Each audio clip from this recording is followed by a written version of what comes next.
Tá. Qualquer coisa, eu também não. É só pra registrar, né, um acervo de memórias. Por isso que eu deixo escondido nos não listados. Porque tem 3 opções: público, não listado e a outra eu não lembro agora. Entendi. E não listado, só as pessoas que têm o link conseguem acessar. Entendi. Mas tá. Temos que nos apresentar para nós mesmos. Por que Domilique? Explica pra mim. Por que Domilique, cara? Conta a história. Porque quando eu morava na Geraldo Foroni, né? O pessoal, gaúcho que sou, né? O pessoal tinha um certo preconceito, né? Então achava que eu era meio afeminado e tudo mais, e os caras tinham encarnação de que Dominique... Principalmente porque veio do Monte Negro, né? Também. E aí tinha encarnação que Dominique era nome de viado. Eu acho que era porque tinha Gilmar Dominici, e aí eles falavam que tinha uma época que ele era viado, alguma coisa, que era o prefeito. Agora tá tudo explicado. Aí falaram que era Dominique, com Dominici, e tinha Jennifer também, e aí ficava me chamando de Dominique, né? Bullying. Aí você era moleque.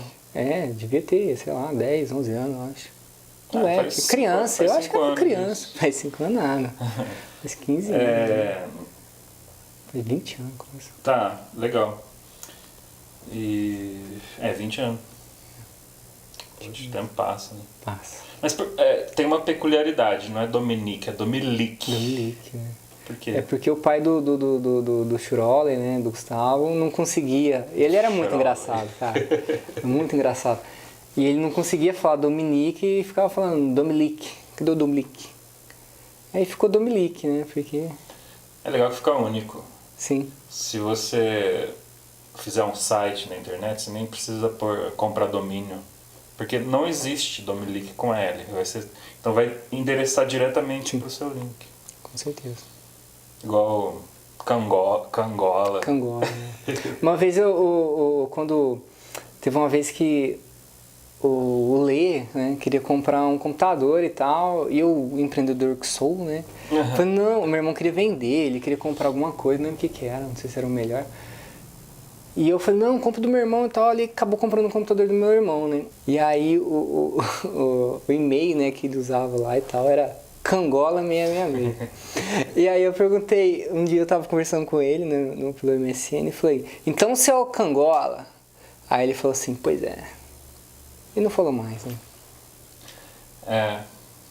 Cangola é coisa do Fabiano. Com certeza. Chegou do sertão com essas expressões ali. Entendi. Deve ser porque no mato tem muita história de fantasma. Cangola é uma coisa... É uma entidade. É uma entidade, né? Entendi. Era usado na pejorativa. Legal. E... Você consegue descrever em palavras as sensações do Hot Rats? Assim, eu conheci o Frank Zappa, né, por causa de você, né, sem dúvida. Mas não conhecia, eu conhecia as coisas que você... show, que a gente assistia e tal, mas não conhecia álbum. Aí teve uma vez que eu encanei, baixei a discografia e comecei a escutar, né. E quando eu ouvi Hot Hats, eu lembro que uma vez você tinha falado, esse que é o vinil, não sei o que eu mais gosto do... Não, mas fala de você só. Não, sim. E aí eu peguei pra ouvir, cara, eu achei fantástico, maravilhoso, desde a primeira música até a última música, né? Pois é. E é aquela coisa que a gente tava falando mais cedo, é um negócio que na época eu era consumidor ativo de certas substâncias, né? E aí aquilo lá, quando você ouve assim as primeiras vezes, assim, é um negócio que vai meio que eterno, né? Que você vai ouvindo, vai viajando e vai... Não sei, parece que o tempo para e você... Acho que você presta atenção em cada coisa. Aquilo entra e não sai mais, sim, né? Sim.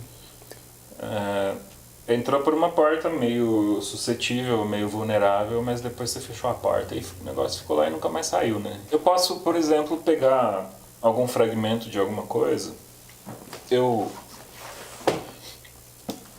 acabei de ler recentemente esse livro aqui. Eu li ele nas férias. E Crime e Castigo, do Dostoiévski. Aí tem uma passagem. O legal é que é tudo improviso, né? Mas não sei. É como se nós fôssemos capazes de renascer, né? Sim. Trocar de pele. E acho que é a águia que bate o bico com tudo na montanha quando ela faz 60 anos. Agora eu não acho nada. É que a caneta marca-texto, ela tem uma cor que não dá pra ver muito nessa luz. Entendi. Talvez até já passou, mas não foi algo que eu também previamente preparei aqui, né? Então, vamos com calma. Mas sei lá, conta isso. Você tem uma filha muito bonitinha, muito querida. Sim. Ela é um anjinho. Ela é um anjinho. Eu acho ela incrível, cara. Minha filha é a coisa mais maravilhosa da minha vida, sem dúvida.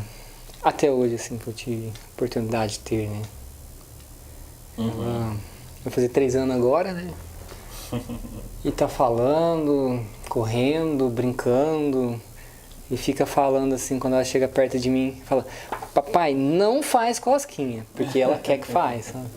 Ah, entendi. Entendeu? Criança entende isso. Sim, sem dúvida, né? E aquele dia que eu trouxe ela aqui, que ela veio aqui e te viu, eu achei fantástico, eu não sei se eu te falei, mas ela ficou falando ali, fora, ali, falando: esse aqui é o meu pai, esse aqui é o meu papai, né? Pra mim foi um momento, sabe, único, porque meu olho encheu de lágrima, cara. É como se ela tivesse orgulho de mim, sabe? Deus ser o pai dela, cara. Assim, porque eu senti o sentimento dela, porque às vezes eu penso, quando meu pai era vivo, né, eu olhava pro meu pai e eu ficava: nossa, eu admiro tanto meu pai, e eu sou tão feliz pro meu pai ser o meu pai. Assim como minha mãe ser a minha mãe, né? Ah, entendi. Por tudo, né? A influência deles na minha vida. Aí você reviveu isso. Sim, cara, eu revivi isso. Mas isso é um presente, né? Sim. Isso é uma dádiva. Sim. Divina. Como as correntezas que seguram as margens.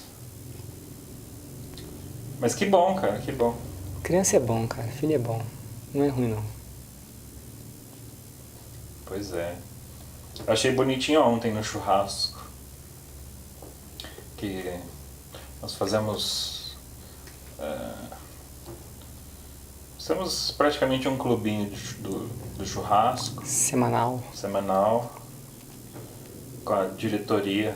Sim, com a diretoria. E eu achei muito bonitinho que teu celular tocou, era uma mensagem da sua filhinha, da Alice. Sim.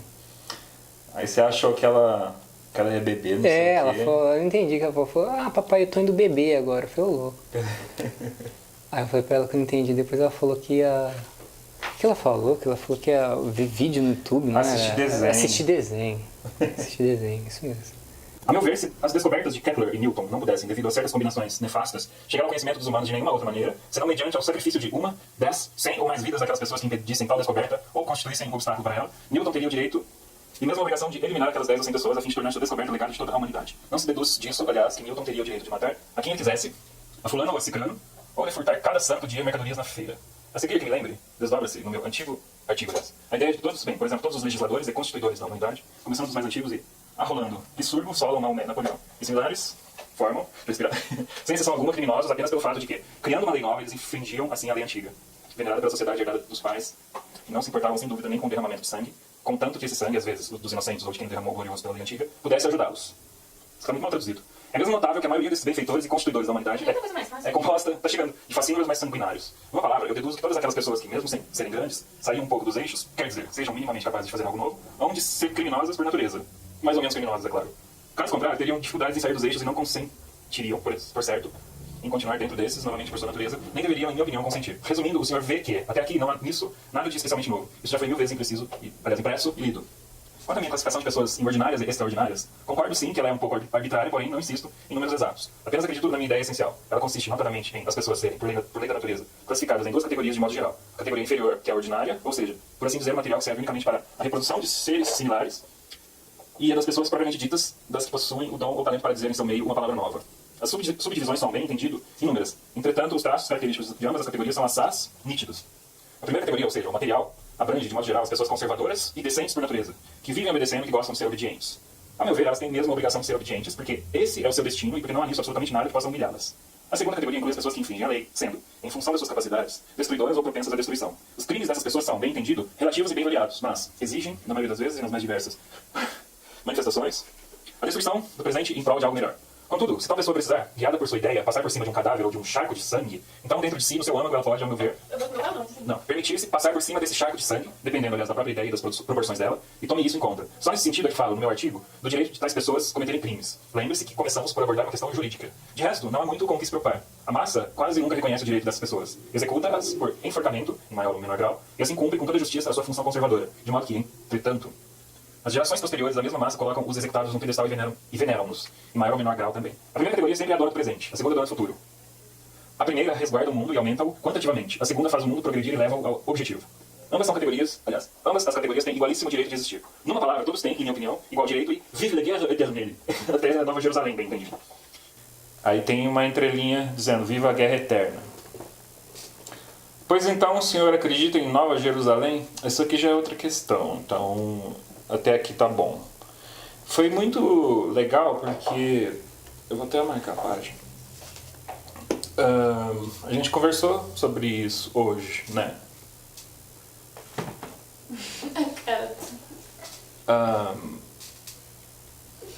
É que assim, essa personagem, o Raskolnikov, ele assassinou 2 pessoas, né? Tá, ele tá justificando alguma coisa ali. Sim. Né? Talvez temendo que fosse descoberto, ou sei lá o que. Acho que psicologicamente, você entra muito no psicológico do Raskolnikov.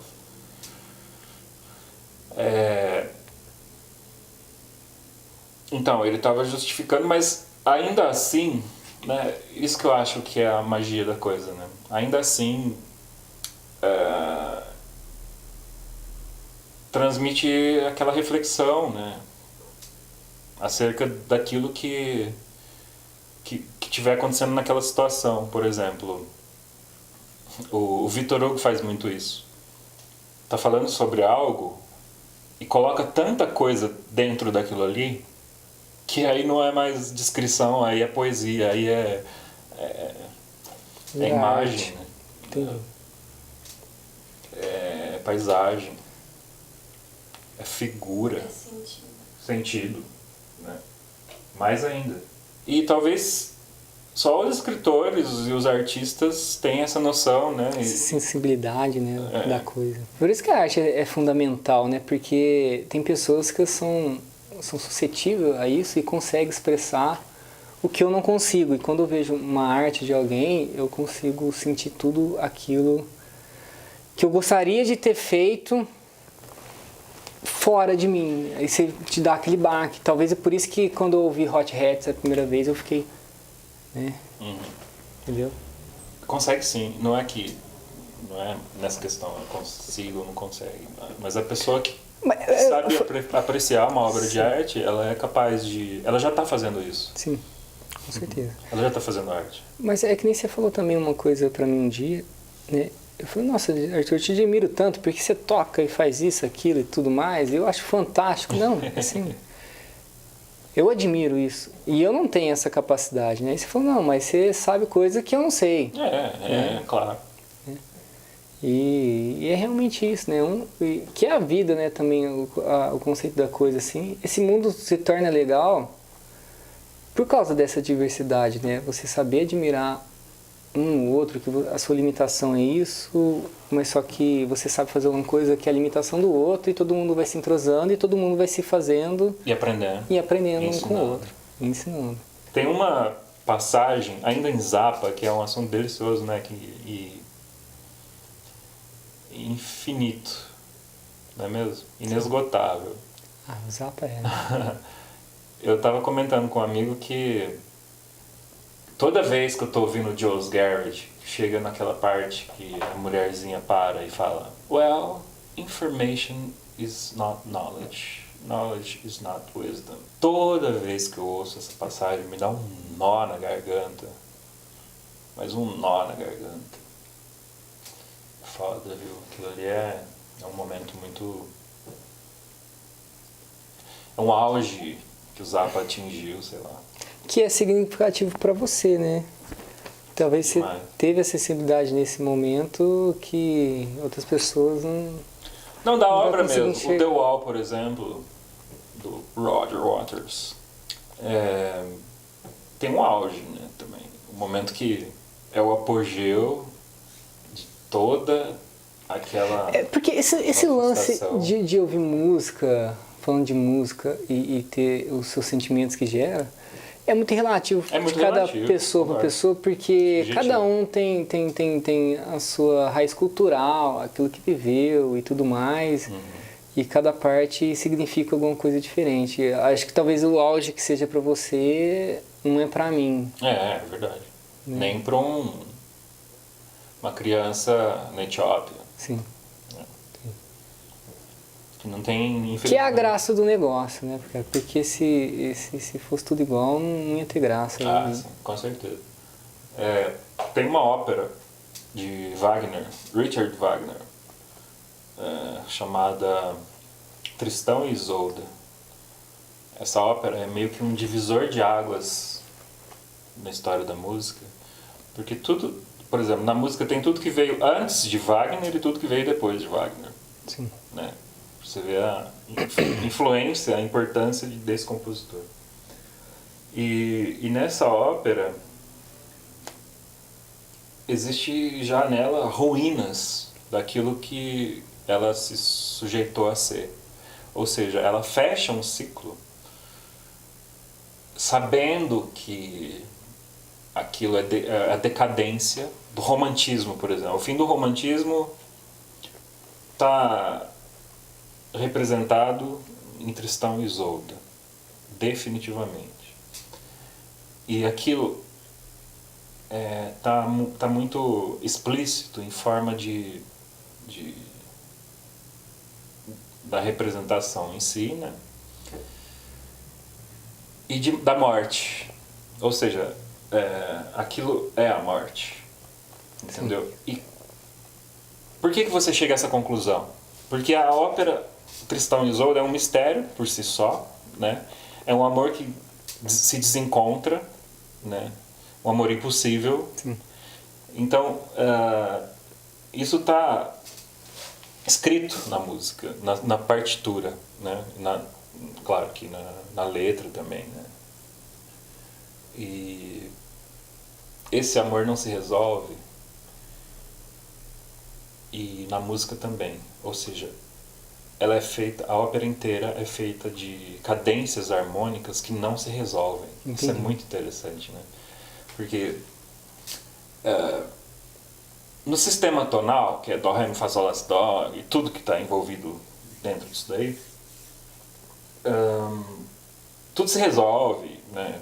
Mesmo que passeie por lugares diferentes, sempre volta e sempre justifica de alguma maneira. Então tem tensão e repouso. A música é feita disso, tensão e repouso.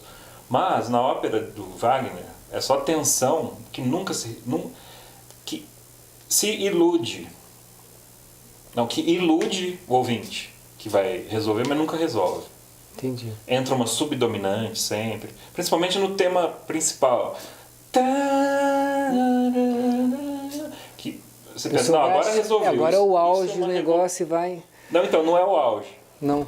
Você, parece. Sim, Ele mas chega na sugere hora... o auge, Sugere, mas... sempre.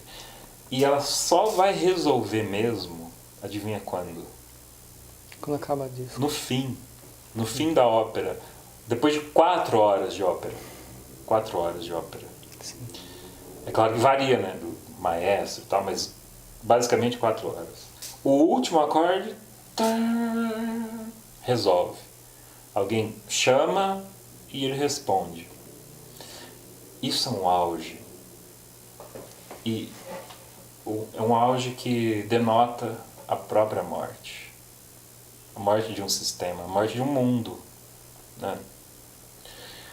Isso pode ser um pouco de complexo de Napoleão, de Wagner, por ter se precipitado. Mas fala você. Se deixar, eu vou ligando uma coisa com a outra. Você estava falando desse negócio de se resolver. Eu estava pensando na vida, assim, como que é comparado com o que cada pessoa vive todo dia. Porque você para pensar, né? Igual uma vez a gente já discutiu muitos anos atrás, não sei se você vai lembrar, mas você está falando assim que não existe nem passado nem futuro, né? E nem um presente, mas existe um momento, que é o presente, né? Então, o passado já passou, tá na nossa memória. O futuro, ele é uma coisa que não existe, porque o amanhã nunca chega, né? O amanhã nunca chega, a gente vive somente o momento, né? Então, às vezes, depois que eu tive uma experiência, assim, com a morte, digamos assim, não sei, eu fiquei meio nessa tensão. Porque, tipo, parece que cada dia que passa é como se fosse o meu último dia de vida. E gera aquela tensão. Igual quando você tem um déjà vu, alguma coisa, igual eu tenho sempre, às vezes eu penso, puta, eu lembro disso aqui. Será que é hoje o fim? Né? Gera uma tensão. Aí, de repente, eu chego de noite, deito, como se durmo. algo que acontecesse, uma situação fosse uma pista do que viria a acontecer? Não sei se como se fosse uma pista. Mas pode ser como se fosse uma pista de algo que já aconteceu, entendeu? Que você tá ali, é como se fosse um checkpoint. Aí você pensa assim, não, beleza, será que amanhã vai chegar? Né? Então eu vivo essa tensão, cara, já faz alguns anos, cara, por causa que eu tive uma experiência muito doida, que eu quase morri, assim. E depois que aconteceu isso foi quando a minha vida mudou, né? Assim, das loucuras que eu vivia antes para o que eu vivo hoje. E todo dia parece que essa tensão chega no auge, que vai resolver, não, beleza, agora eu vou morrer, vai ser a morte, porque eu já passei por isso. Então cada dia parece que eu estou mais perto da morte. Aí eu falo, não, é agora, vai ser por esses dias, vai ser por agora, pode ser hoje. Aí no outro dia eu acordo de manhã. Aí eu falo, não, beleza, agora começou tudo de novo. E aí vai vivendo todo dia, cara. Como se fosse o último dia, vivendo tudo de novo. Carpe diem. Carpe diem, né? Uma vez eu li uma matéria falando que o universo, ele nunca teve um começo e nunca teve um fim. E nunca vai ter um fim. Porque o universo é como se fosse algo vivo. Que é. Uhum. Literalmente é uma vida. A gente vive dentro dessa vida, né? Uhum. Então, quando ele chega no fim do ciclo dele, do universo, ele acaba e se renova e começa tudo de novo, sabe? E é assim para sempre, né? Por isso que fala na matéria de um cientista qualquer aí da Noruega ou esses países europeus aí, falando que o universo ele nunca teve um começo e nunca vai ter um fim. É a mesma coisa, ele tem um fim, mas só que ele é eterno, né, cara? É interessante. Ele se renova, né? Sim, se renova. Tem a teoria acho que não sei se é essa, mas pode ter a ver, que é a Big Crunch. Não conheço. Tem o Big Bang, que é a expansão, e o Big Crunch é a refração. Existe essa palavra? Sim. Do universo, então isso é cíclico, né? É de Einstein. Deve ter sido refutada, certamente. Não sei. Mas é muito interessante que dentro dessa teoria ela vai justificar muita coisa, inclusive o passado, o presente e o futuro. Só que eu acho que se for levar ao pé da letra, e era esse o paradoxo, a contradição, vai chegar, ou já já está, né? Nesse processo de refração, nós estaríamos vivendo do avesso. Eu estaria conversando contigo agora, só que ao contrário. Entendi. Tipo assim. Isso. É, não vá, vou esquecer a gajão. Não ouvi o encher se a É, nós difamamos o volume. E já, e salve esse rolê. Nos disse da gente. Eu, como eu disse, esse nível que eu sei. Esse nível que eu sei. Eu quero dizer se a. Isso que está. Isso só não é broco, só não é. Ah, não é mais negócio. Todo mundo é meio. Eu como não me lembro pensando nessa negócio. Já o leite já vou só né. Já o leite. Não, você diz. Isso. É, mas não é. É a foto. Uma noite de jogo. Eu sei a fundo, né, mas não é mais, por exemplo. Vou dar apoio. Eu precisei ler você. Isso. Nicht se é xinho por si. Ah, nicht se der nada. Aí, você não diz. Por isso que eu acho. Sabe o que a gente pode fazer com isso? Scratch. O que é scratch? É quando você pega o vinil e faz. Você vai pro passado e pro futuro. Podia arrumar um jeito de burlar o negócio, né, cara? De alguma maneira. Ia ser interessante. Acho que pra ver o que ia dar. Tem gente mas... que burla. Pode ser. Né? A gente tem que ter consciência que a gente, como diria a Bíblia, né? Dust to dust, né? Do pó ao pó. A gente veio e vai voltar. Então a gente não leva nada, nem o conhecimento que a gente teve. E outra coisa, tem muitas interpretações aí. Todas são muito criativas. Sim. Né? Tá, mas vamos falar então de coisas mais leves. Ou pesadas. Qual é o seu disco preferido do Iron Maiden? Cara, do Iron Maiden é difícil. Eu tô gostando muito do Killers agora. Mas todos são bons, cara. Paul Diano.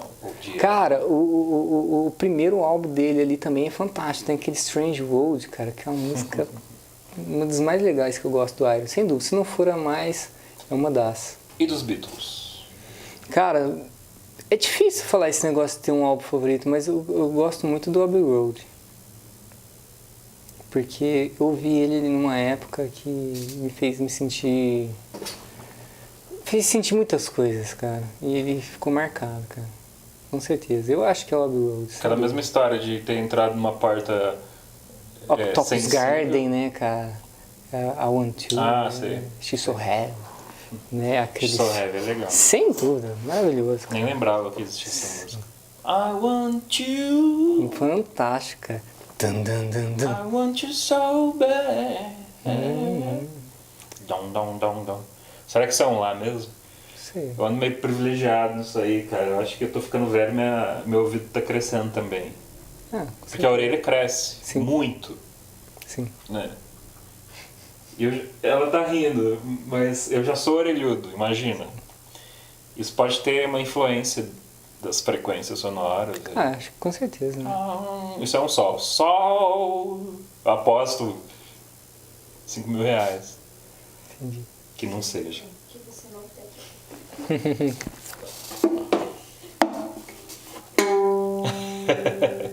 Qual é o seu livro preferido? Cara, eu nunca fui um bom leitor, cara. Nunca. O que é ser um bom leitor? Não, nunca fui. Nunca fui muito de ler, sabe? Mas tem coisas que eu admiro, que o pouco que eu li. Gosto muito do Meu Pé de Laranja Lima, José Maurício Vasconcelos, se não me engano, o autor. Eu gostei muito da Arte da Guerra, do Sun Tzu lá. Já li várias vezes. Tem questões filosóficas ali muito boas, cara. Que dá pra ser empregada em várias áreas na vida, sabe? Sim. Tudo mais. O próprio Alice no País Maravilhas também eu acho fantástico. Outras coisas que eu li também, mas... E qual é o seu filme preferido? Não sei se eu tenho um filme preferido, mas eu sei que eu assisti um filme esse dia pra trás que eu achei fantástico. Que você assistiu também, que foi aquele jogador número 1 do Steven Spielberg, né? Fantástico. Esse estilo de filme que eu gosto, assim. Que bom. Eu chamo Ó. jogador número 1. Muito obrigado. Que isso, cara. Agradeço. Aí, Muito legal. bacana. Massa. Agora é só subir na internet. Esqueci de apertar REC. Ô, louco. Tô brincando, porque essas vezes. Sério, Você acreditou? Ah, ele é possível. Não acreditei não, foi verdade não.